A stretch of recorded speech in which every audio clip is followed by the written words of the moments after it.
Hi, welcome. This is episode number 4 on our visit with Brieux Turner at Cactus Ridge Farm. This is Janet at Janet's Kitchen Garden.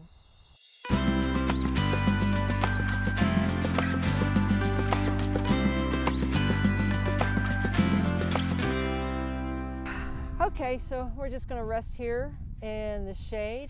Welcome back. And I wanted to ask Brieux, if you had to give a new gardener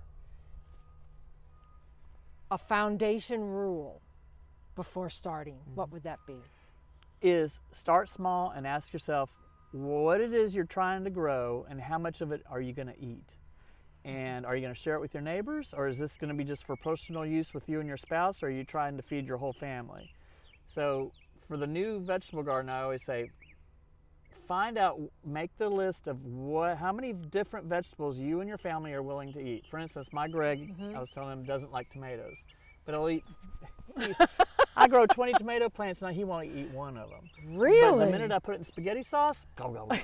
Yeah, it's all a visual and a palletized thing, right? Yeah. So the new family members, especially now with vegetable gardening being such the in thing, is look at the list of vegetables that you grow here in Texas, and I will help design your vegetable garden as far as how much square footage it's going to take to grow how many tomatoes, how many asparagus, how many squashes, and decide to either grow one of each one or grow many of each one. But as a safety and numbers game, the more you plant of one item, the better your chances of it being successful. Well, now what do you do with your excess? What you don't eat or don't give away or share, what do you do with that excess? I've learned to do canning, and I learned to do vacuum sealing, and okra is one of my favorite things. I'm a big southern Louisiana boy. I like to make my gumbo. So I grow more okra than I can possibly eat during the season when I'm picking it fresh, but I've learned to use a scale and actually weigh my portions based on what the recipe is for that gumbo recipe. And you blanch it, you freeze it in a freezer bag, and you date it when you put it in the freezer, and you try to use it up within 1 year of using it. And same with my canning. We're great on pickling peppers, whether they're sweet or hot. My new favorite pickled item now is carrot and radish with turmeric and apple cider vinegar. It's a crunchy thing, and if you don't want something hot on your food, but you want something pickled, that's a good one to do too. And then salsa. I make salsa like gazoo. I still got jars of salsa from last season. What's great is that the types of things that Brieux is talking about putting up, the pickling, the things that take the vinegar, you're able to can those using a hot water bath. You don't have to use a pressure cooker. Correct. Which is a huge time saving and a safety thing. If you're nervous about learning to can, start with your pickling, our salsas, so anything that's really going to contain vinegar. That way you can just use a hot water bath to preserve. On that note about vinegars, there's some people that don't like vinegar in their salsa, but if you use salt as your preservative, the secret with your roasted salsas is the number is 17 minutes. That's how long it takes to roast a salsa to cook enough bacteria out of it that you can can it without apple cider vinegar and just using sea salt. That's great. I didn't know that. That is a great tip. I'm going to write that one down. 17 minutes of roasting. 17 minutes and roasting. I'll use dried peppers like chipotle peppers, serrano, or any kind of dried pepper mixed with a fresh pepper, my onion, my cilantro, my tomatoes. Garlic, of course, garlic. Can't cook without garlic. Can't cook without that. That's we learned that one the hard way. I actually undercooked some roasted salsa, less than 17 minutes. And about 2 months in the pantry, pop, all the lids started exploding, and so all that salsa got thrown out. And all those beautiful heirloom tomatoes gone. That is painful. Yeah. Now, I understand that you teach a beginner's gardening class? We have something at North Haven called the Garden Coach Program, and what that means is if you're interested, whether it's your lawn, your trees, your vegetable garden, your flower beds, if you want to come and spend 45 minutes with me in-house, meaning you come to the store and we have a nice little meeting room that we talk for about 45 minutes, you bring me your notes of what you're trying to accomplish, and I will basically write down your to-do list, whether it's you need to cut, you need to prune, you need to compost, you need to fertilize, or you need to do animal protection.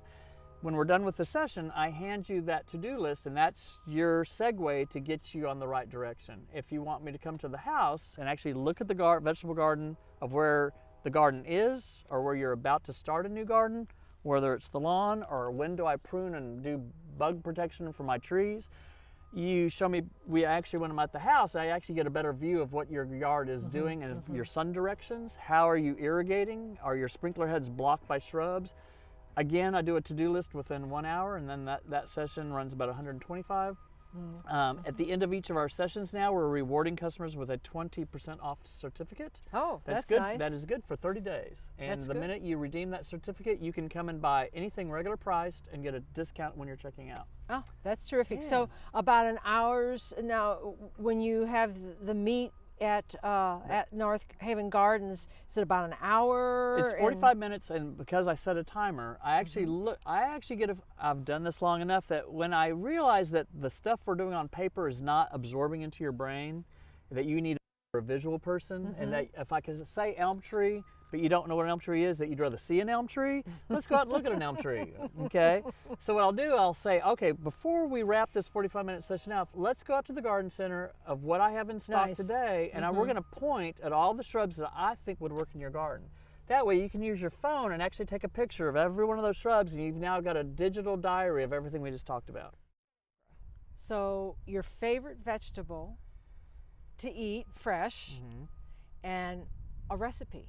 Okay. Gosh, it's season. It is seasonal. Okay, your favorite spring vegetable. Spring vegetable would have to be my leafy greens. In fact, I probably eat more leafy greens than most humans do on a daily basis. My arugula, my kale, my Swiss chard, my beet leaf, my pak choys, spinach are all right now in season, and I come out to every couple of days after my salad spinner is empty.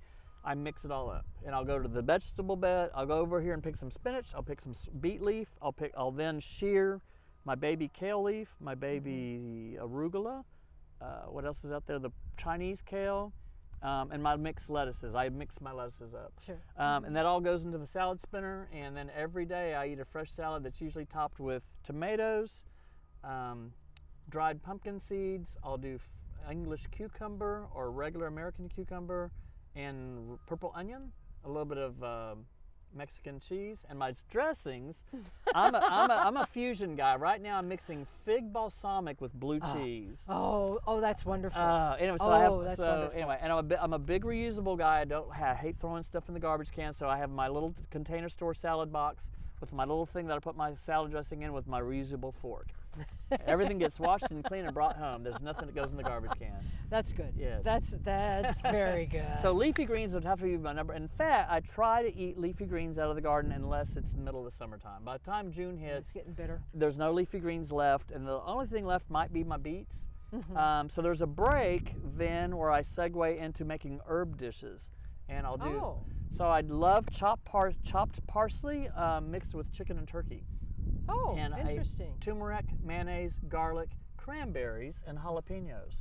Can't have fowl without cranberries. Yeah, but I love my hot and sweet. I love cranberries and jalapenos together. That's interesting. It is an interesting That's interesting. mix. Yeah. Now there's a big chasm, we'll say, or division between when you're harvesting greens from your garden. Do you cut them or do you pinch them? Knife them. You with knife I pluck my buckskin knife from Cabela's. He's and such a swamp boy. And I'm one of the my knife, I don't have it on, but it has a belt clip, right? But I'm out here bending, doing up and down squats all day long. That eventually the knife falls off the belt, and I can't tell you how many buckskins I've lost out here. So I always get the bright orange or the bright red, so I see them when they're in the ground, right? I'm up to 3 knives, so I lose a knife, I buy a knife. Then I come out, that's where I left it.